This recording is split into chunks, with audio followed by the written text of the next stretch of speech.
नमस्कार. नमस्कार. जय शिवलाल. जय शिवलाल. माझं नाव सत्यनारायण मंत्री.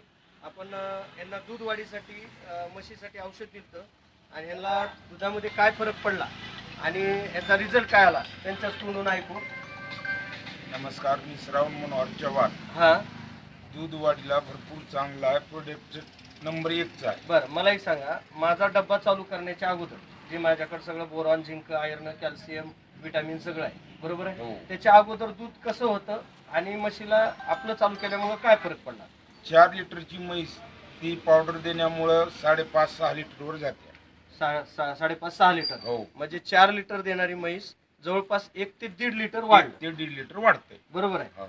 आणि त्यासोबत आज जनावर चारा व्यवस्थित खायले, नंबर 1 पाणी जास्त प्यायले जास्त, आणि रोत वाढल्यामुळे दूध वाढलं. दूध वाढला. बरं, फॅटला काही फरक वाटतोय का. नाही, फॅट आहे ती आहे. हा, म्हणजे फॅटला फक्त फरक आता नाही, फक्त सध्या दूध वाढतं. दूध वाढलं. हा, बरोबर आहे. हा. मग हे आयुर्वेदिक आपलं औषध चालू केल्यापासून तुम्हाला 1-1.5 लिटर दूध वाढलं म्हणजे साधी गोष्ट आहे का.